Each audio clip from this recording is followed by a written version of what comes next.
Welcome everybody to the first in our series of Tuesday tours of Artist Studio. And a special welcome to Tom Hlas, who's been a wonderful friend to the Norfolk Library since he moved to Norfolk. Tom was born and raised near the small rural town of Elberon, Iowa, the eighth of 10 siblings. Early in his career, he relocated to the East Coast, studying drawing and painting at the Montgomery Community College in Rockville, Maryland. Lest you think his educational background is just in studio art, Tom holds a bachelor degree in vocal music and has studied philosophy and theology on the postgraduate level. He has worked in marketing, graphic design, and art reproduction, and has held artist residencies at the Vermont Studio Center in Johnson, Vermont. Certainly, this richly diverse background is reflected in Tom's art today. So welcome, Tom. A pleasure to be here. And I do also want to say thank you to all the people who probably since the pandemic started have followed me on these virtual classes, because I also teach art. And so many of you are people who have participated in those classes and workshops and continue to. So I guess, so that was a great introduction that Anne gave. And I love the fact that she said that I studied postgraduate philosophy and theology. That's a nice way to say I was in seminary.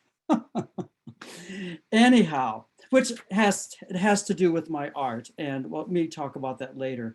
But I do want to tell you a couple stories about, and maybe you've heard these stories before, but I do want to tell you a couple stories about like my early art recollection and how I actually got into visual art as opposed to other kinds of art like music, my cake decorating and all that kind of stuff. But my earliest memory that I have growing up, and as Anne said, I grew up on a farm in Iowa. So when I was 4 years old, and I know that I was 4 years old because I was in my parents' bedroom. Are you familiar with chenille bedspreads? You know, chenille bedspreads have all these wonderful little roadways. And so I was on my parents' bed driving my little cars, or I'm sure there were cars, they weren't trucks, on these little roadways. My sister, Pat, who is the firstborn of our family, so can I say she's 15 years older than I? She's not on, she doesn't care. Anyhow, so she was home from college and she was ironing clothes, and she said, "What do you want to be when you grow up, Tommy?" Because my family all called me Tommy. And I said, "I'm 4." I said, "I want to be an artist." She said, "You won't make any money." Ba-dum-bum. So it took me from that, even though I took art and music and theater and all those kinds of things in high school and junior high. When I went to college, I decided I wanted a double major in art and music. Well, I quickly knew that both of those majors have tons and tons and tons of studio practice. So I selected vocal music. I was a singer. And so I got my Bachelor of Music degree, went on to a marketing job and blah, blah, blah. Well, actually, is that the order? No, I did some religious education work and then I went into seminary, blah, blah, blah, blah, blah. So fast forward a bunch of years, I started in DC, I started working at an agency, and I soon became kind of like the art person in that agency. And we were also working with an art reproduction company. So I was in charge of all the fine art kind of stuff. And if you know me, you know that I quickly immerse myself into whatever I'm doing. So I was head over heels into art. I mean, I was so into Monet and Van Gogh, you can't even believe it. So all I did was read. And I remember in DC is where I met my husband to be Paul. And so this was like 1986, a little later. Anyhow, I was getting ready to turn 40. And so we were traveling to the botanical gardens in New York with college friends of mine. And one of them said to Paul, "Oh, for God's sake, just give him a paint set." So for my 40th birthday, 26 years ago, Paul gave me this cute little oil painting set with, like 4 little tubes of paint. And I still have my very first oil painting. It's on the wall behind me. But anyhow, we'll get to that later maybe. So at that point, I started taking my art classes at the age of 40, and then it's just snowballed since then. So what else can I tell you that's interesting about that? Well, what's interesting being about from leaving the farm in Iowa to moving to college, to going to, where'd I go next? Washington, D.C., to Miami, to Philadelphia. Art was a huge part of my life. And now back in Norfolk, a town of 1,700 people, I feel like I've come full circle back to, well, my hometown is 100 people. So we're in a little bigger town. But anyhow, that's a little bit about my background. But all of that is important because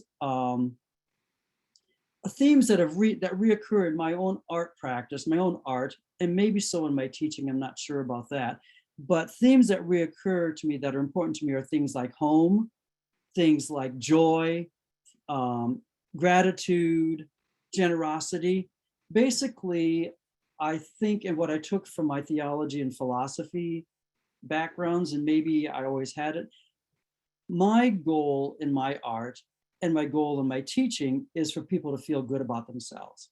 You're okay, you're a good person. And so whether my art is, and I'll show you examples of my art later, whether my art is really colorful and joyous or whether it's neutral, it's really all about feeling good and being generous and sharing joy.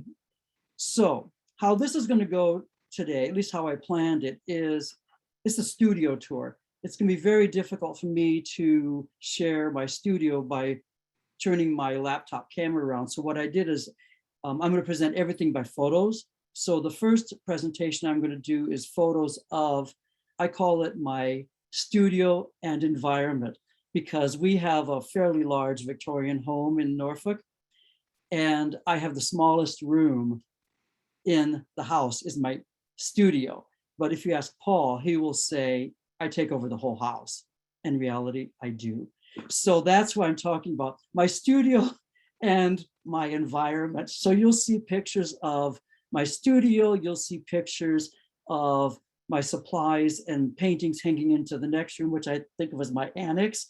And you'll see paintings in most of the rooms downstairs. So you'll see basically my environment.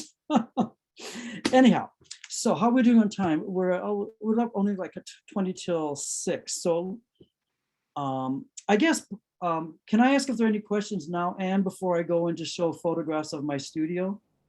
There are no questions. Paul just wanted to comment that he's sure there were at least 12 tubes of different colors in the paint set Oh, he gave you. maybe. Anyhow, And as we listen, there are 9 paintings on the dining room table, on the table. oh, Saying. yeah, I didn't take pictures of that, and I didn't take pictures of the kitchen island. Or I didn't take pictures of the kitchen floor. I was photographing paintings this morning. Yeah, I use the whole house. But my studio is the messiest, as my people who participate in my classes know, because I can never find things like, where are my scissors? I just have my pencil. Where is it? Anyhow, okay, so let me go ahead and share my screen, and I will begin to show you my studio and art environment. And I'm gonna have to do a little bit of adjusting here so that you're not seeing all this background. Why is this not working? Okay, there. I'm going to, let's see, do this and do this. I'm gonna do a quick fly through, and I'm going to, what else do I have to do? I have to do this. There, okay. Welcome to my studio space and environment. So if you were standing in the doorway going into my studio, this is the scene you would see. And this is very clean. I've spent like most of yesterday afternoon saying, why do I have so much stuff? And so most of the stuff I put away, but this is it. And oh, this is a fun little thing. Over here at the top, you can see 2 mobiles that are attached together. One mobile I actually bought at art show at the Norfolk Library. So when I'm teaching or when I'm working, I'm sitting in this L shape.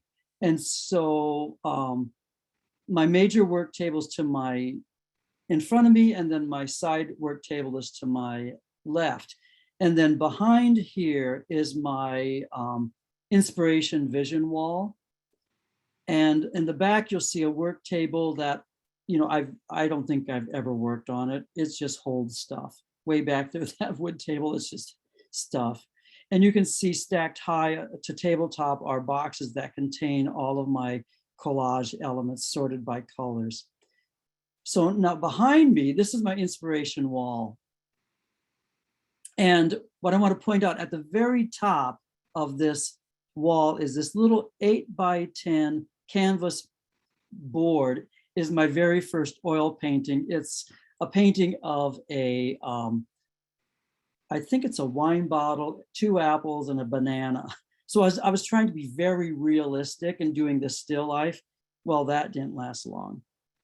But all these things, I have lots of inspirational quotes and things that people send me, just stuff that's there. And that is a large 36 by 36 inch canvas. And if you're an artist and do painting, the way that I do my large paintings is I have 3 by 4 inch plywood pieces of all the sizes that I work with. This one happens to be a 36 by 36 inch plywood, and I stretch the canvas right on the plywood because I like working on a hard surface as opposed to the springiness that stretched canvas has. So when a painting is finished, then I take it off of the plywood board and I re-stretch it onto its stretcher boards. And down there, you'll see a little 12 by 12. I do lots of 12 by 12 inch wood panel paintings. And then to my right is my work table. Look how clean that is. And my little stool that I actually fell off once during a class because I was turning around too quickly. And then this is part of my supplies to the right of me. An artist can never have too many things. So now we go into the annex, I believe. This is another one of my cases, my shelves of supplies. And a lot of this are my golden paint. Golden paint is a high-end art manufacturer of art supplies, acrylic supplies, and oil supplies. I happen to be certified by Golden Paint to be what's called a Golden Art Educator. So I took training in New Orleans on the dime of Golden Paint. So, and you'll just see lots of stuff in there. You won't see all of it, but I don't want to overwhelm anybody with how many supplies I have. And then this is also in my annex. This is a large painting. I can't remember the size of it, but I think it's like 32 by 40 maybe. It's a mixed media painting with acrylic paint, graphite pencil, collage elements. And these are two of the Buddhas that we got on a tour to Thailand. Now, I'll just talk a little bit about this painting because I don't have this painting in my painting exhibit.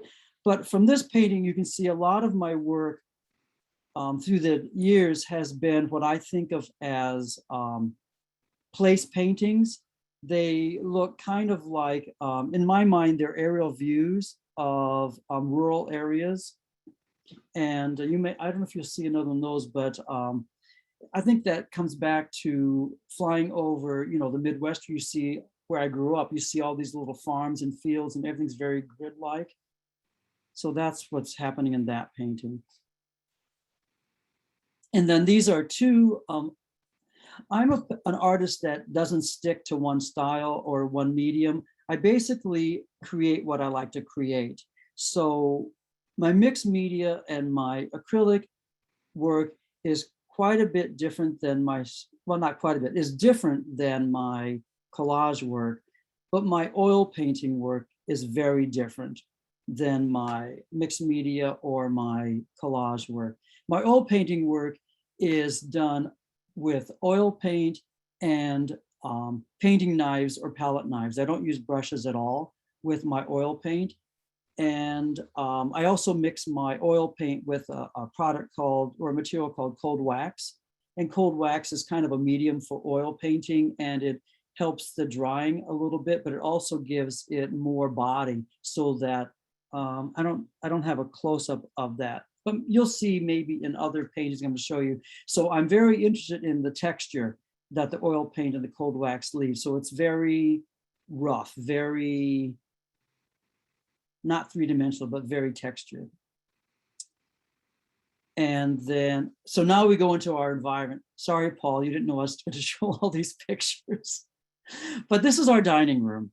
And you'll see in the far back, you'll see one of my floral paintings, and you'll see other paintings that I'll present.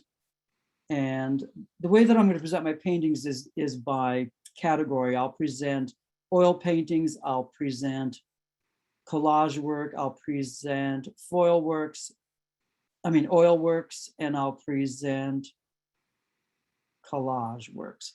Anyhow, so that is a large painting. It's 36 by 48, I believe, on stretcher bars. And this one off to the side is a big painting that is, I didn't measure it, but you'll see another painting of it.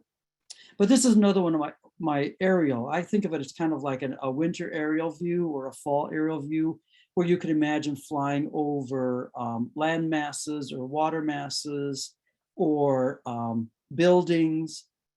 So that's what's happening in here. And I use fabric, prepared fabric a lot in my collage work. So you'll see all those patterned pieces are actually treated fabric, so that I stiffen it so that I can work with it. And then there's also painted papers.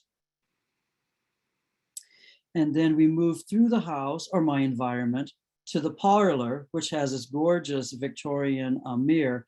But this is a 36 by 36 inch painting on canvas. That's mixed media.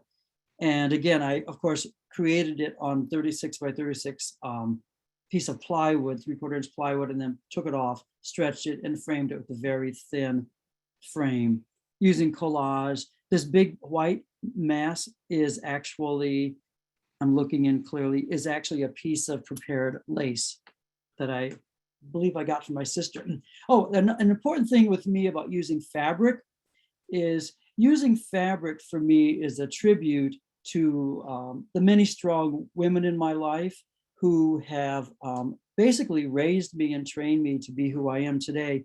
My grandmother, my mother, my sisters, my aunts, and it's a tribute to quilt making.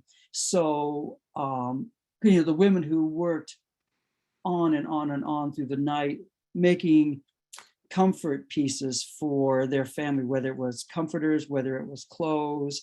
And so all the fabric that I use is fabric that's given to me by other artists, by family members. So I don't buy any of my fabric. I want it to have that quilter be kind of friendliness of sharing. So that's, and also I use bowls as one of my images, and bowls, and you'll see this outline of an orange bowl, which for me is a symbol of generosity, of hospitality, of sharing, of welcoming. There's also some smaller bowls down there. So if you see a bowl in my work, you'll know what it is that I'm talking about. Continuing through the environment, this you can see now on the left of that is the door going into the parlor where you just saw that painting, and the door on the right is going into the dining room where you'll see that painting. But here is the fireplace. And so this is a 36 by 36 early painting. I painted this maybe in, gosh, I want to say maybe 2010, 2009, something like that. It's also a 36 by 36 inch painting. I use a lot of the same sizes, 36 by 36, 24 by 24, 48 by 48, 42 by 52, 48 by 62, etc. And I have all those plywood boards in those shapes. The bowls are actually from a ceramic artist that's a good friend of ours in Philadelphia. I think, if I remember right, this painting is called Possibilities. And here's a close-up of that painting where you see the drips, and you can't really see the graphite work, but there's pencil work on top of the paint. And then this is the living room where if you look into this view, that black and white painting is to your back. And these are two large paintings. The one on the left, the green one, is called Remembrance. And the title from that painting comes from the Psalm, where it talks about on the willows, we hung up our harps, that whole Babylon experience. So this was my interpretation of willows hanging down. And the painting on the right is, depending on how you look at it, I call it Italianate. It could either be looking at a horizontal vista like a tower, or it could be looking down from the top like a wharf in water. Sometimes I like to leave my interpretation of the paintings to the viewer themselves rather than giving too much away. Because once I say willows, you're going to see willows in that green painting, perhaps. And before I said that word, you may never ever seen that. But my work also, I hope that it has a sense of going in, of exploring, of actually climbing into the painting, of creating distance, you know, creating an environment where you actually want to enter and play. And then this is a larger view of that painting called Italianate. You can see all the fabric pieces that I've used. And that's the end of that presentation. So I'm going to stop that sharing. And are there any questions, Anne, that we want to address now? I don't see any. I have a quick question. Great. I'm a very happy owner of 2 Hlas paintings, and at least one of them I think is on board. Let's see. One of them you have is on board, and the other one on board. Is that does it last? Oh yeah, it lasts. I mean, think of altarpieces from the medieval ages. Of course it'll last. Wood's not going to go anywhere. And it must affect the, well, they're both mixed media paintings, but it must affect the application of. Well, what I do is I'm very careful in treating the wood. And so I go through a series of putting 2 or 3 or 4 layers of acrylic product on it before I actually begin the painting. And if you're interested in knowing how to do that, we can talk about that at the end. But it's using a couple golden products. And the other painting you have, I believe, and correct me if I'm wrong, I think it's made on a repurposed book cover, isn't it? It is. It's just a beautiful painting on a repurposed book cover. I just absolutely adore it. Which I thought is interesting and fitting because I got the book at the library book sale.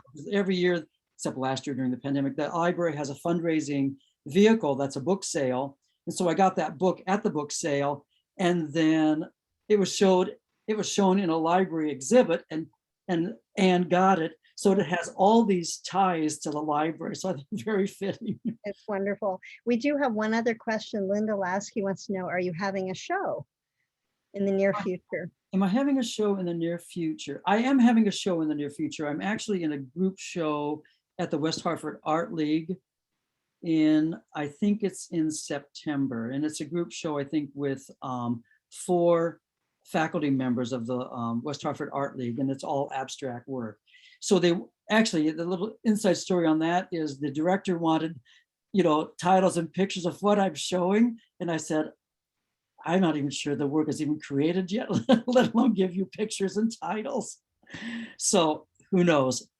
I figure that's a long ways away. I have like 2.5 months to create. But other than that, I don't have a lot of shows. I actually, people always ask me what galleries I show in. I'm not showing in a gallery right now. And I think what's happening, well, I mean, of course, I would love to have a gallery represent me, but I think with the dawn and the crazy use of the internet, I think artists have a very great chance right now of just selling their own work. And so all the work that I've sold, and I have to say the last year has been good for me, I've sold through Facebook, through Instagram, through people that I know. And, I won't turn down a show if it's a good show, but I would never turn down a gallery if it's a good gallery. But if it's not a good gallery, I'm not that interested because, I have a background in marketing, so I think I do a fairly good job of marketing. But of course, I would never throw out an opportunity. So that may answer that question. And one other question. Oh gosh, it's almost to 6 o'clock. What do you use to stiffen the fabric?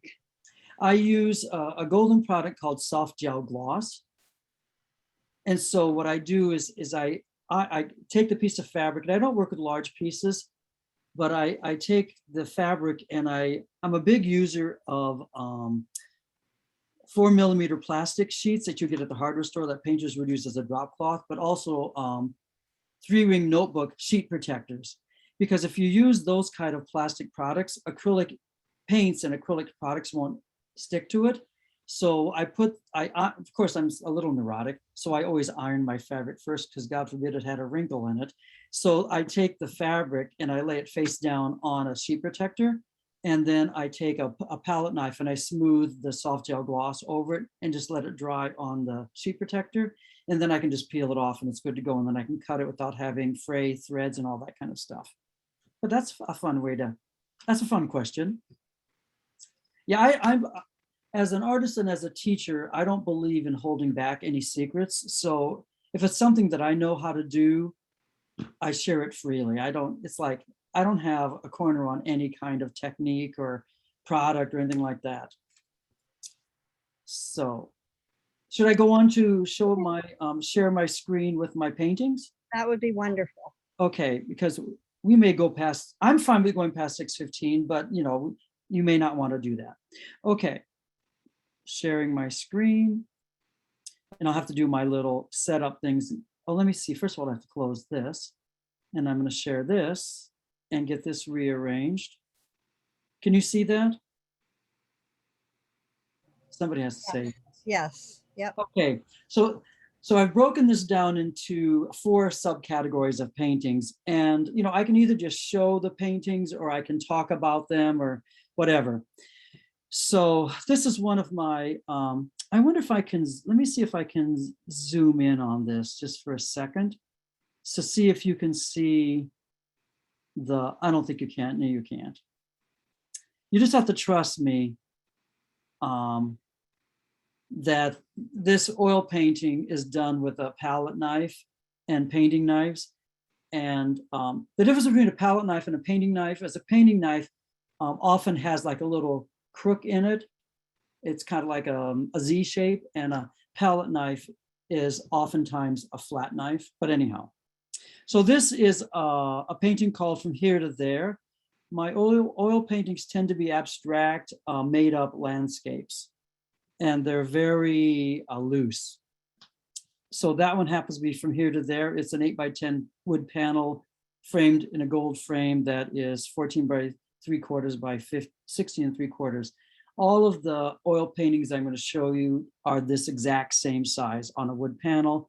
And I typically frame them in this museum frame. And I like that juxtaposition of the kind of a wild, loose, abstract-y kind of landscape framed in a more traditional museum type of frame. I like that juxtaposition. So that's From Here to There. This one is Away Out There, same. And you can see on this one more clearly. A lot of times what I'll do is I'll take my palette knife or my painting knife, and when the paint is wet, and with oil paint, of course, paint is wet a long time, like days and weeks. So I draw back into it with my painting knife. So those marks are actually either made with a knife or a pencil, because I want that. Typically, I will treat my wood panels with soft gel, gloss medium, and then gesso. And I typically will use black gesso. Sometimes I'll use orange or red, because I want, as I'm scraping back into that paint, I want those black lines to show through. So the lines you're actually seeing are scraping through to the gesso, which is a primer. So that's Away Out There. And this one is called Climate Change. And again, you can see the scratch through marks of the knife and the very loosely, we're talking very thick paint, very globbed on paint. What I should have done, and I didn't think of it, is I should have taken a close-up view so that you can see that, but I didn't. And here is another one. This one is called One Fine Day. To me, depicting, the billowy white clouds of a summer day, maybe water, maybe tree stumps and branches, but always very loose, quite unlike my acrylic work and my collage work. And then, okay, so those are the oil paintings. Now I'm going to mixed media paintings. The sizes of these works are just, I don't know what the word is. They're not true to proportion. This is a 12 by 12 inch mixed media painting on wood panel. And what I use the term mixed media is because there's more than one medium. It's not just oil paint, but there's no oil paint. It's not just acrylic paint. It could be acrylic paint, ink, collage elements, pencil. It could be many things. And so rather than describing, when I talk about the work, all the elements, which some artists do, they'll say acrylic paint, fabric, wire, pencil, ink. I just say mixed media. And you can see where I've drawn in to the, on top of the dried paint with with pencil, etc., scratching in. And here you get a sense of some of the texture in that black descending kind of shape from the top of the thing. This big, actually, I don't think there's any collage on this work at all. I think it's all acrylic and graphite, if I remember correctly. Graphite just means pencil.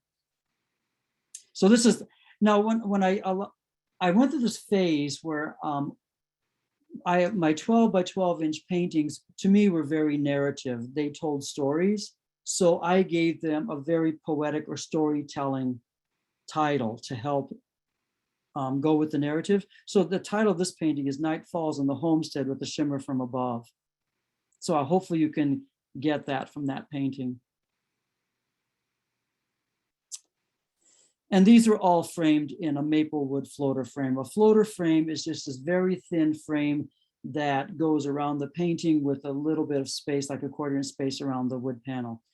This is another one from that series. This one happens to be larger. I don't think you can see all of it, but this is an 18 by 18 wood panel. This one is not framed. It's on what's called a cradle board. So it's 3-dimensional in that the cradle board is 2.5 inches wide. So the dimensions on this are actually 18 by 18 by 2.5. And the edges, the image wraps around the sides, the top, bottom, and the 4 left and right sides. But you can see the red dotted is an acrylic skin of fabric. And you can see a calico print down there. You can see a paper doily.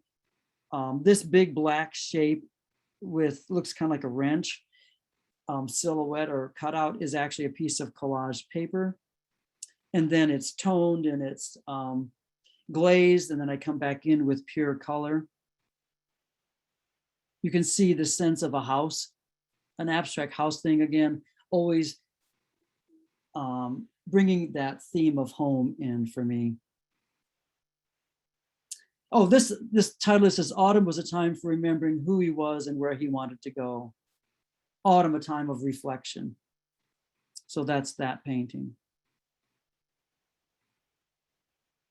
These curlicues that you'll see are also a recurring motif in my work that I often use. And circles are another. I don't think I have any circle paintings where I use a lot of circles in this presentation, but it is a very common element that I use. This is the 36 by 36 inch painting. Let me see if I can just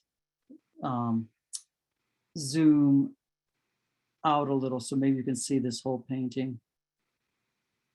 This is a 36 by 36 inch painting, just to give you a sense of, this is the one you saw in the parlor with the bowls, the symbol of generosity, hospitality, welcoming.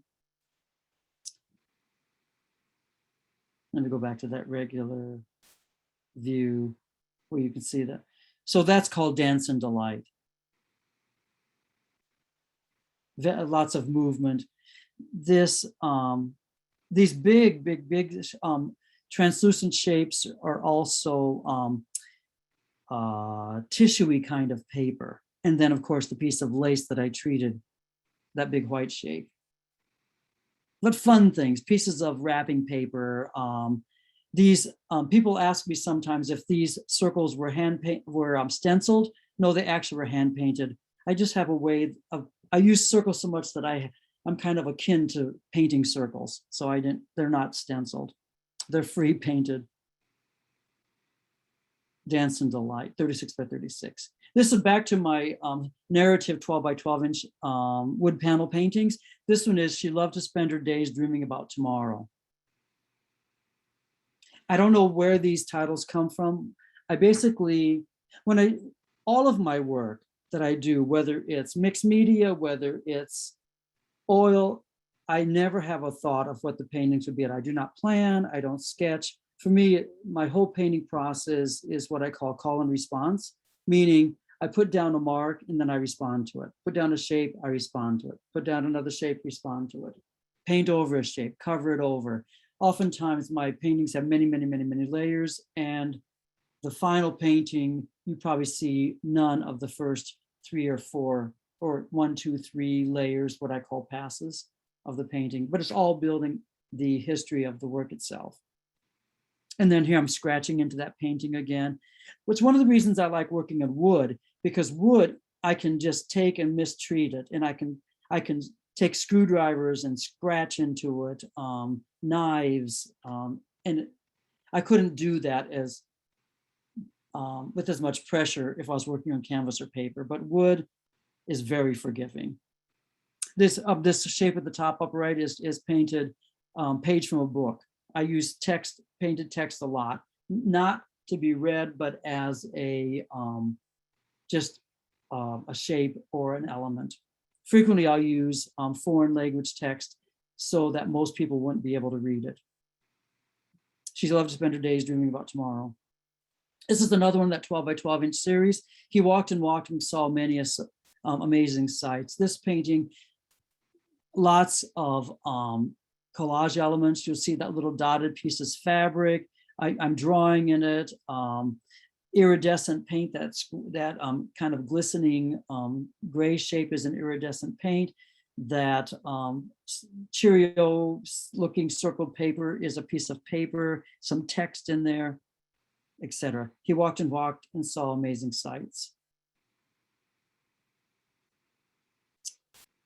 And this is a larger painting. This one is Portrait of Inspiration. Her virtues were many, her generosity legend. A mixed media painting on canvas 40 by 30 inches. And the reason, to me, it's like, how do you even see a portrait in that? But to me, it, I have that very central blue shape.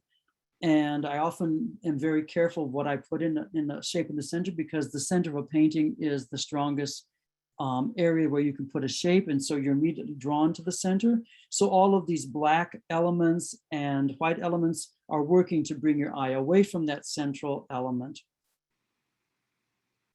You see another bowl shape drawn in circles.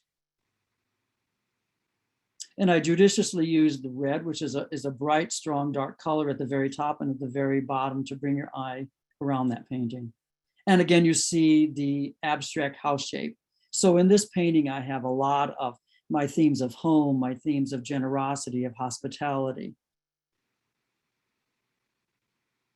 Portrait of Inspiration, her virtues were many, her generosity legend, 40 by 30. And this one, Enough for Everyone, another 12 by 12 inch wood panel painting with a bowl that's overflowing with something, with goodness, with whatever you want to be, that theme of generosity and hospitality.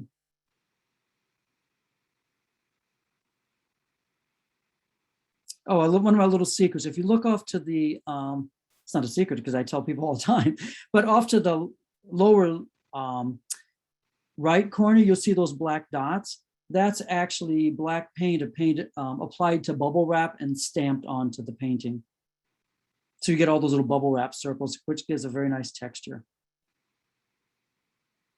Floral Works. This is the larger painting you saw in the dining room, 48 by 36 inches through the mist. Done with acrylic and pencil, very loosely painted. And there's also collage. One of the few pieces that's left of the collage in this painting is in this larger dark purple. You can see those little dotted, that little dot, I don't know if you see that dotted piece, that's a piece of dotted paper.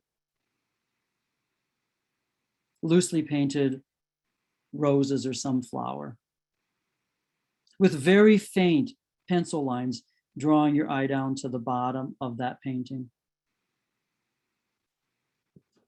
Let's see, Through the Mist, 48 by 36. Another large floral painting, 48 by 36, again, the same size.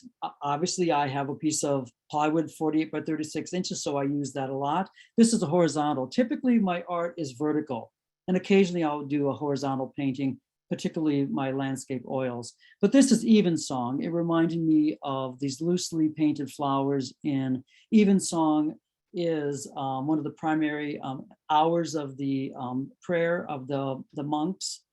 And so it kind of is a tribute to evening.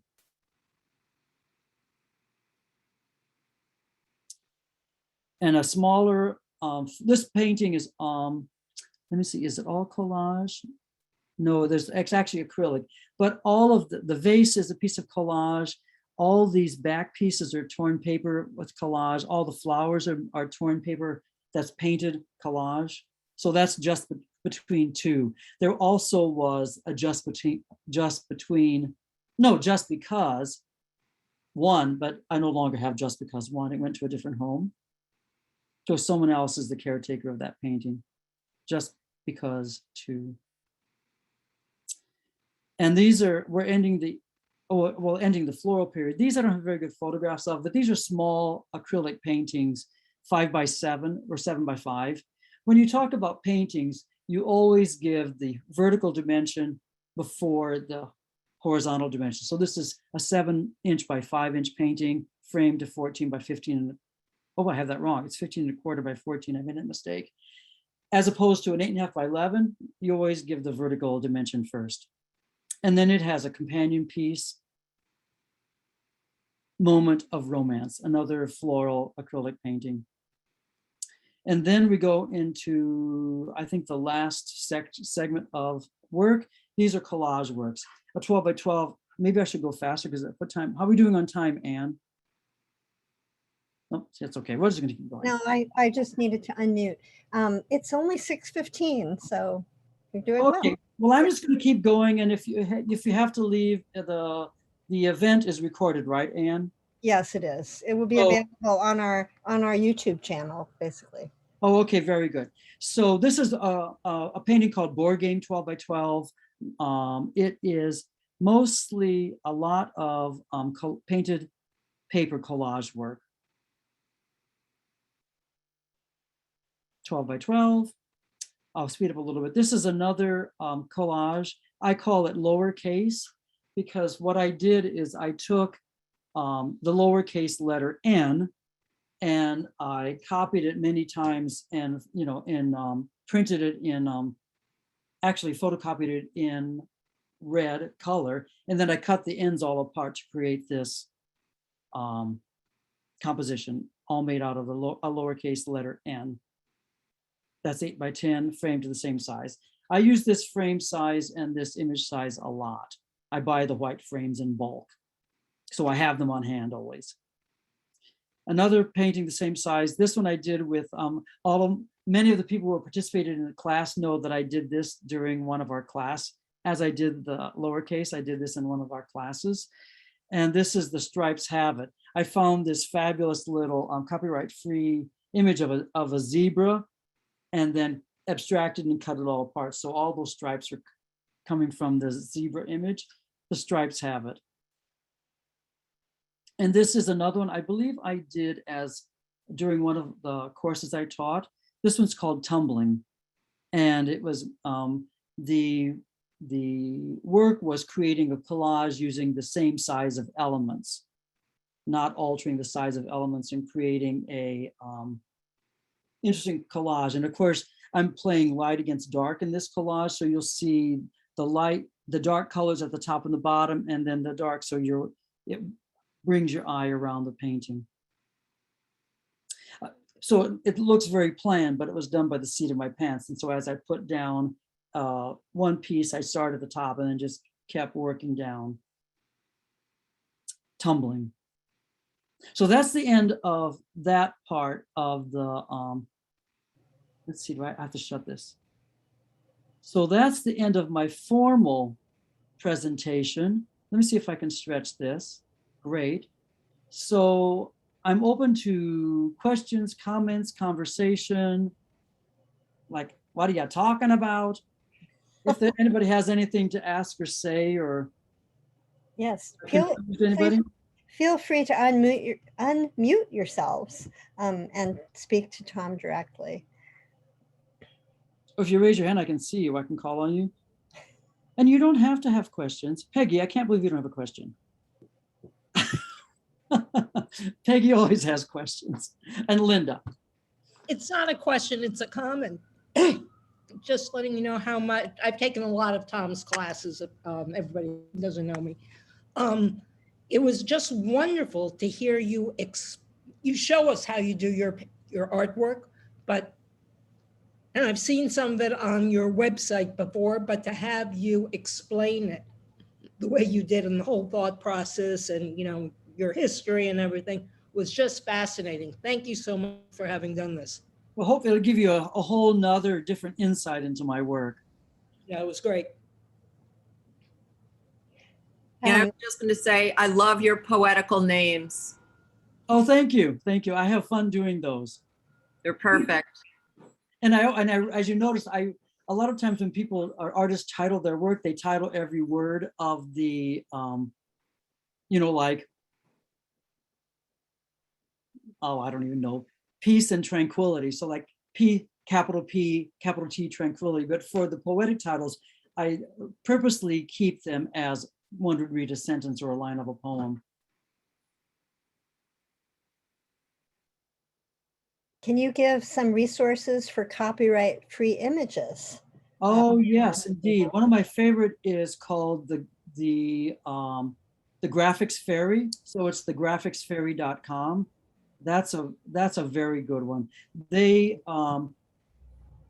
because there's two ways you can, if you just join their email list, every Friday you'll get a selection of free graphic images by category. So like maybe they'll send you 6 bumblebees and 5 hats and whatever. Or there's also a premium membership, which you can pay for, which of course I'm too thrifty to do that. So I just do the free one, but it's called thegraphicsfairy.com. And let's see if I use other ones, but offhand, I don't know the name of them.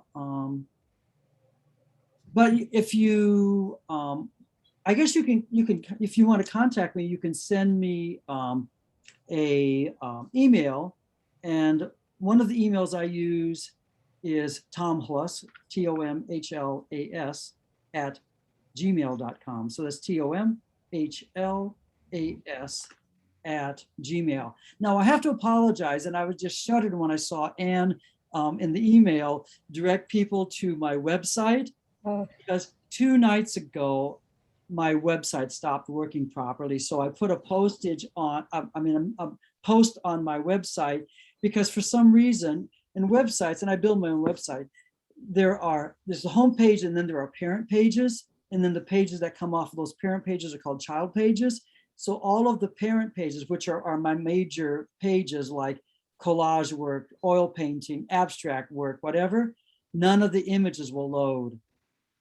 But you'll just see a bunch of empty boxes there, but if you click on the empty boxes, the page will load. So I have to totally find a new software and rebuild my website from scratch, because the software that I use has been that company's been out of business for years. So there's no fixing it. So I couldn't believe that just happened 2 nights ago. No, actually it was last night. But anyhow, so that's my website, Trauma. Anything else? Tom. Yes. Hey. Yeah, Martha. Thank you. Hey, Yeah, it was really great to hear you talk about your work. And I do have a question. So Great. you work in oils, you work in acrylics, and you work in collage. Two questions about that. Do you have a preference? Is there one that you like more than the others? And is there one that's more of a challenge out Oil of the is three? more of a challenge. Oil is more of a challenge, Oil? without Okay. question, because it's my newest medium. Okay. I mean, when I started taking my painting classes in, I don't know, maybe it was 1988. I only worked in oil, or I took drawing classes, but all my painting was in oil. Oh, that's a great story. So we moved to Miami in 1997, and I was like angst. I thought, I can't do this. What am I trying to do? I can't paint. I was like worthless, blah, blah, blah, blah, all this stuff, this, can I say shit? Stuff that people go through. And so I knew this artist who was actually quite well known. And she had a studio not far from me. Esther Jory is her name. Her big claim to fame is she did one of the Absolute paintings when Absolute used to hire artists to paint the Yeah. page. She was an Absolute vodka artist. And so I was just moaning. And she was a bit older than me. I don't know. I think she's ageless. But she just said, oh, for God's sake, just get a glass of wine and paint. So I went home and I thought, well, this oil is not working for me. So I said, because I think she painted in acrylics. I'm going to try acrylics. I had 2 tubes of acrylic paint, a cerulean blue, which is a kind of a lightish blue, and a green.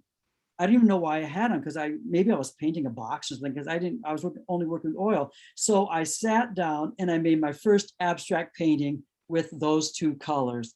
I'm sure I have it somewhere. It's on paper, and the rest is history. I never went back to oil until last year. So last year. And what was that, because you wanted to try coal wax?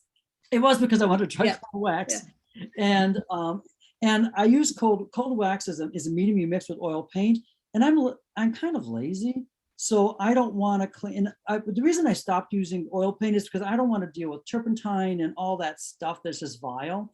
So, and the reason I use painting knives and palette knives is because I don't want to clean brushes. Because to clean a brush, you have to use turpentine or some solvent. And so when I clean my painting knives, I just wipe them off on a paper towel. So for me, it's perfect. No solvents, no stinky. I kind of like the smell of oil paint. But the downfall is you have to let oil dry a long time, and maybe like a month or more before it's before it's totally dry, a long time, but dry enough so that I can touch it like a month. Acrylic, people say, well, I don't like working with acrylic because it dries so fast. I'm saying, hurry up, dry. I got to get on with this painting. Anyhow, good question. Did I answer that? That's wonderful, Tom. Well, I don't see any more questions, but I do want to thank you so much. This was just a fantastic studio tour. You covered all bases. It was brilliant. The presentation was wonderful. And I have one more plug. Okay. The one art form that I'm addicted to, well, there's 2 art forms other that I'm addicted to, and one is mail art. And so I have created this outrageous tribe of mail art people on Facebook. And mail art for me, and the reason that I do it and the reason I have all these people, many of you out there in the virtual audience are mail art people, and maybe you didn't do mail art before me, but all mail art is making a piece of art, whether it's a postcard, a card that you put in an envelope and decorate the envelope, and you send it to the mail. The purpose, one of the many people's is it gives the artist, the maker, a great joy knowing someone's going to receive it. It gives the recipient great joy, because who doesn't want to receive something pretty in your mailbox, particularly during the pandemic, which is not over, by the way. And there's a third. So for me, sharing joy was a natural spill into mail art. So I created a Facebook group that I called Collage and Mail Art Gallery. I started, I think, last August, just as a way to spread joy. It's now over 3,200 people in that. Wow. That is- So Tom, don't forget all the postal workers that intercept these Oh, pieces. exactly. Thank you, like- Paul.